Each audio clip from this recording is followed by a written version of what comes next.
My law career began with graduating from University of Michigan Law School in Michigan, of course, and being admitted to the bar in Michigan in the, probably late summer or fall of 1971.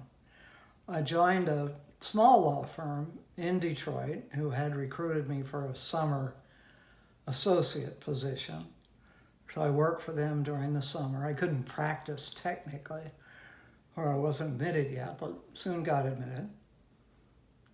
And one of the first jobs I had was to represent a client the firm already had in connection with a butadiene or oil condensate deal. I can't remember, I'm losing all the terms now, but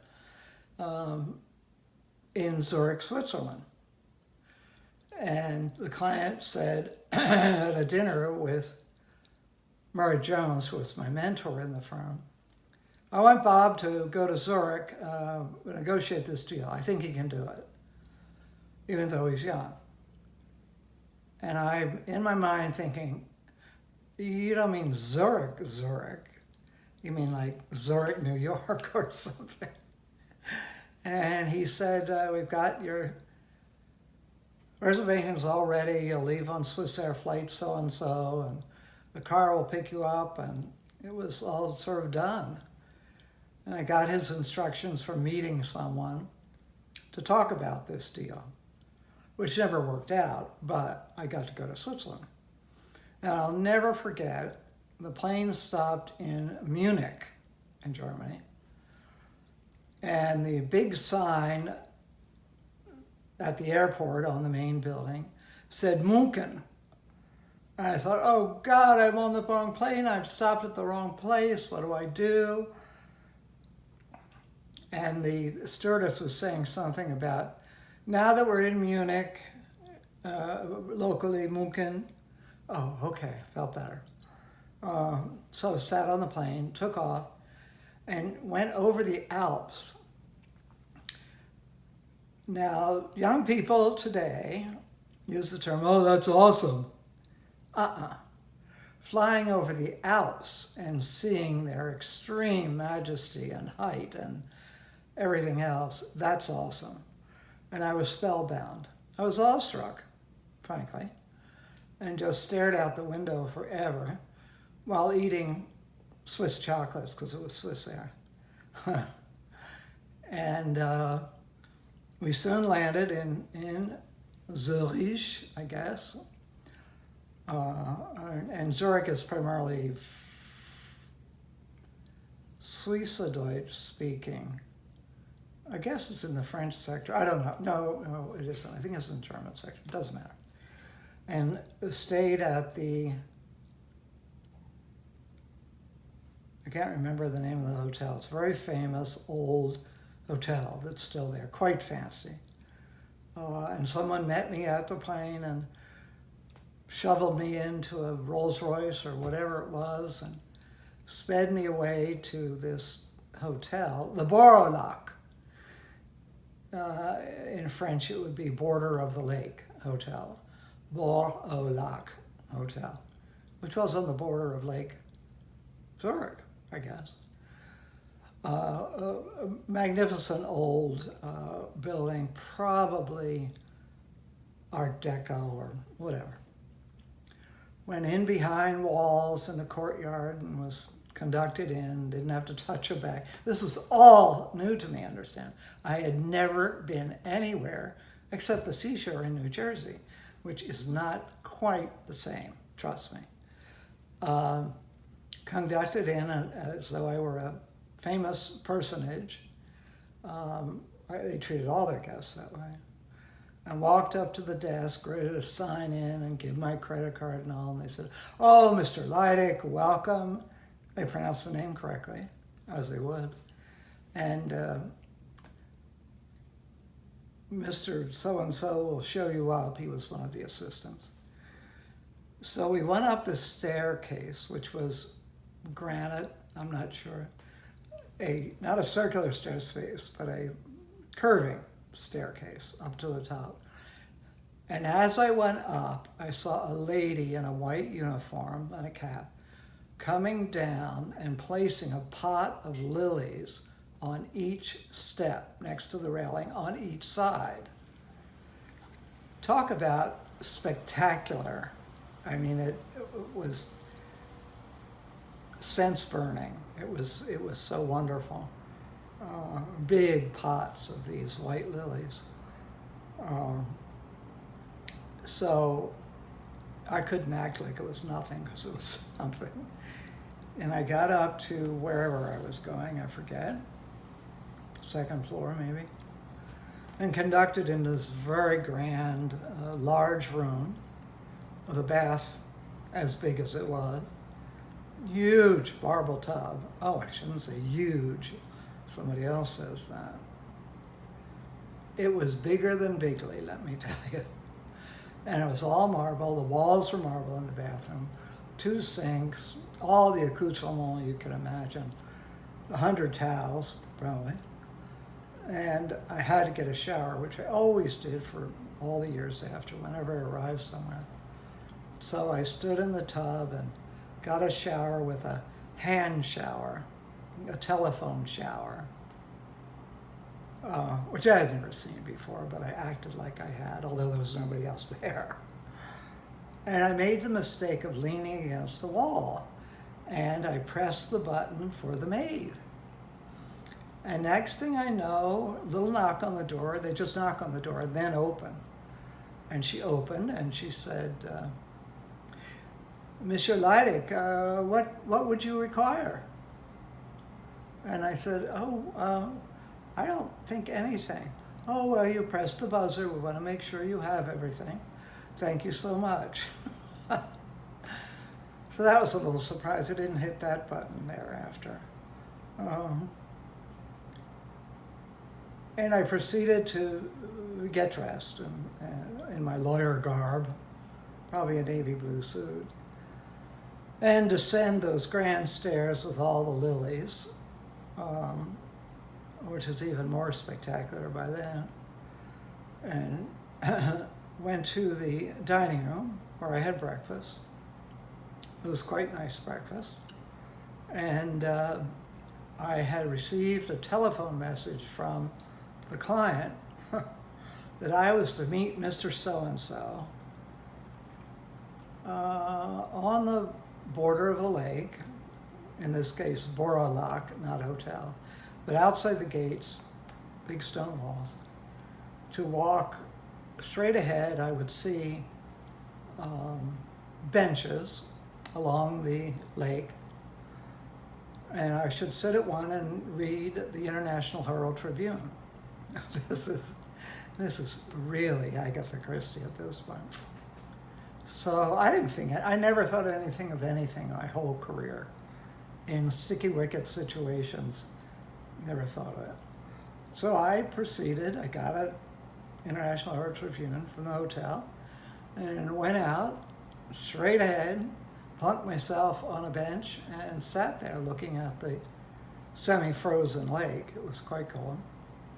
And the ducks and so forth, a pleasant scene.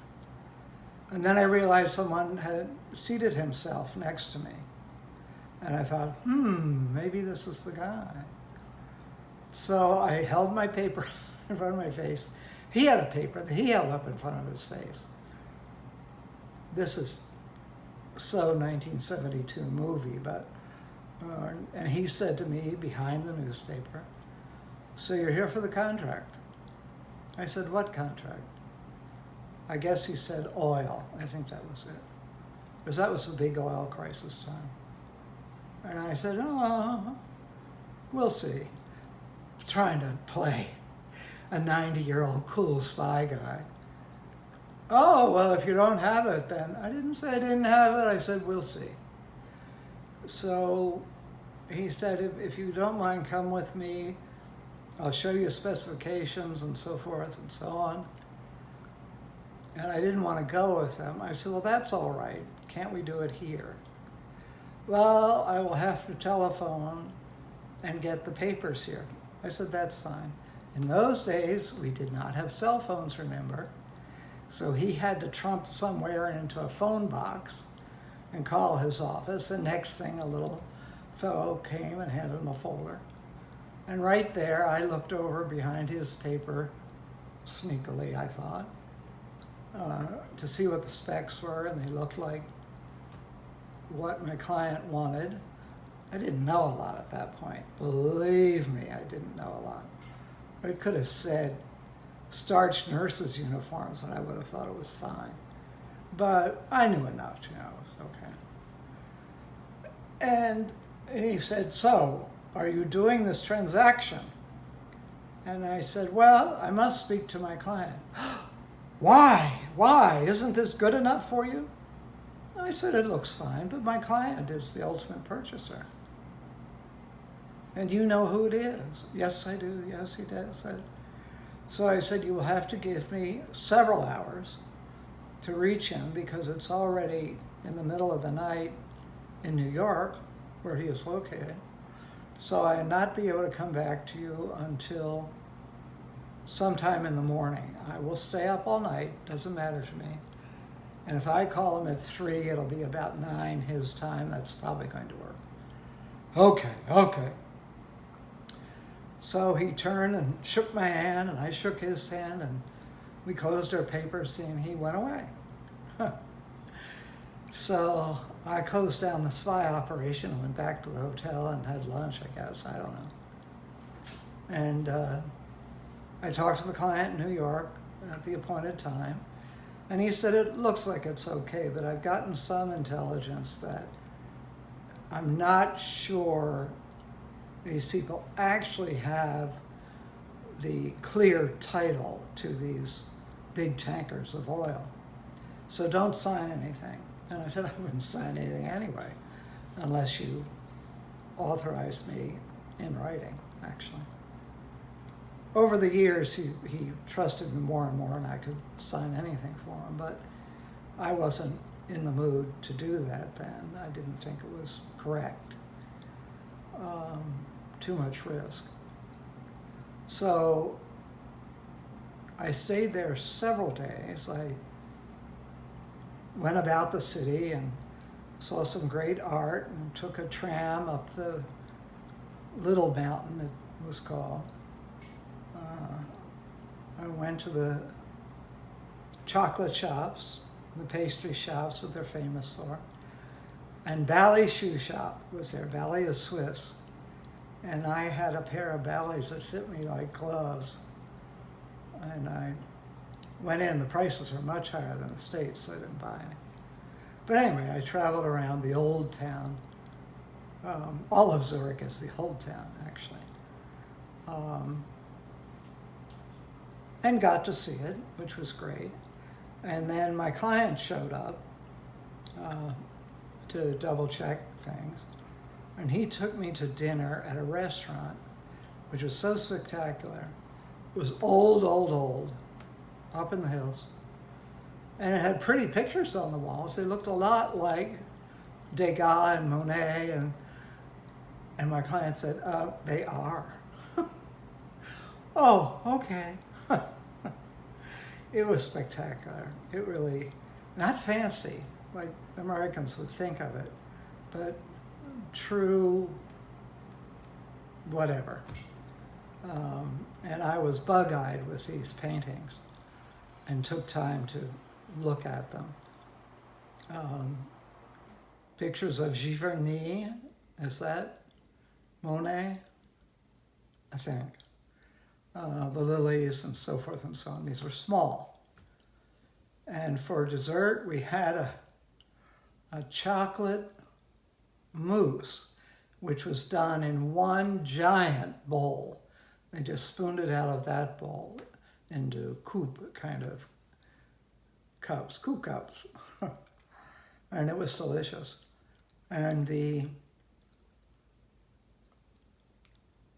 lady who had been in charge of everything, it was a small place, maybe 20 tables, I can't remember, big fireplace, etc. Old building. And so the lady an elderly, I should talk, an older woman. She probably was in her 50s, but I sort of thought she was in her 70s. Showed us out the door and shook our hand, and how nice that we had come. And my client said the same to her, and I said the same. And I made the mistake, according to my client, of palming I've lost track of values, but maybe $5 bill or something in her hand as a tip. And she said, oh, no, not necessary. I said, I insist.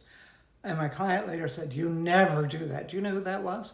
That was Madame whomever, who was the very famous owner of the restaurant. I said, if she's French, she probably liked the $5. But I got over that. And that was kind of the end of my spy mission, as I call it. We never did, the client never did buy the oil, I don't think. It was too suspect in terms of title. There were huge quantities of oil floating around in tankers, stuck in harbors waiting to unload, and they tried to sell it. Some was good title, some was questionable, some was bad title. And he didn't want to fool with it. There was a lot of money involved, $100 million, whatever it was at the time. So that was my introduction to Europe. Never been before, a little kid from Philadelphia. It started my whole career. I mean, I will tell some stories as this goes on that will probably bug your eyes out. Or maybe not, you might fall asleep. But it started my whole career at one trip. And I'm eternally thankful to that client for believing in me. Because he said at the meeting, his board was there were only 2 other people. Yep, I think Bob can handle this. I've watched him enough, and I think he'll be very good at this. So we've got you all set, got your visa, we've got all this other stuff. And I said, okay. Anyway, that's that.